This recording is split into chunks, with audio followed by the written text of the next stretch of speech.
Storm Tracker weather starts now with meteorologist Ryan Dennis.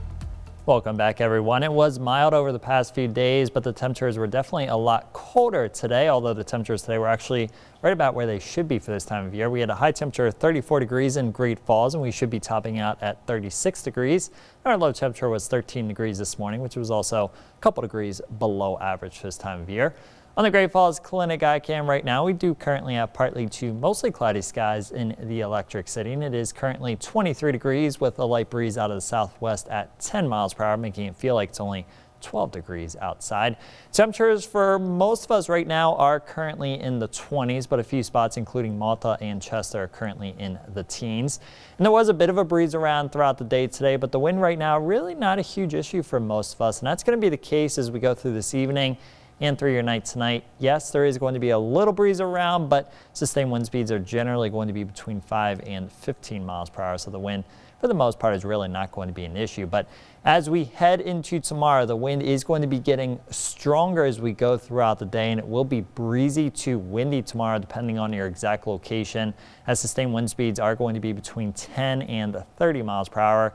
Wind gusts over 40 miles per hour are going to be possible at times. And the wind will continue to get stronger as we head into tomorrow night.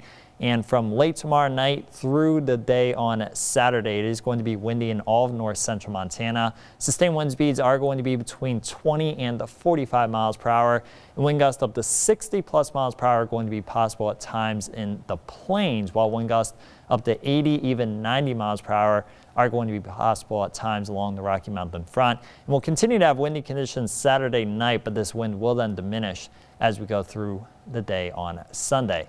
We do have a high wind watch in effect for locations east of the Rocky Mountain front, and this goes in effect 11 p.m. tomorrow night, and it will remain in effect until 8 p.m. Saturday. Gusts up to 65 miles per hour are going to be possible at times. And there is a high wind warning in effect for the Rocky Mountain front and all of Glacier County from 5 p.m. Friday until 8 p.m. on Saturday.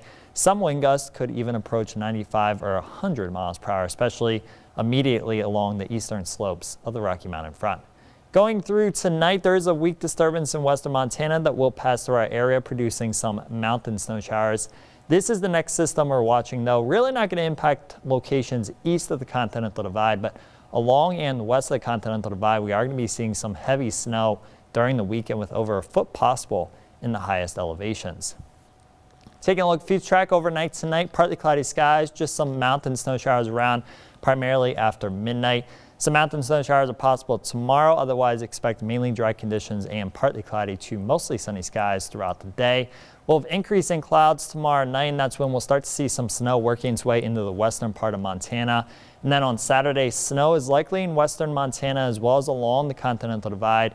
We could see a few rain and snow showers late in the day on Saturday east of the Continental Divide, but for the most part, we are going to remain dry. And there is a winter storm watch in effect for the northern part of the Rocky Mountain front, including the western part of Glacier County and the western part of Pend Oreille County from 2 a.m. Saturday until 11 a.m. Sunday.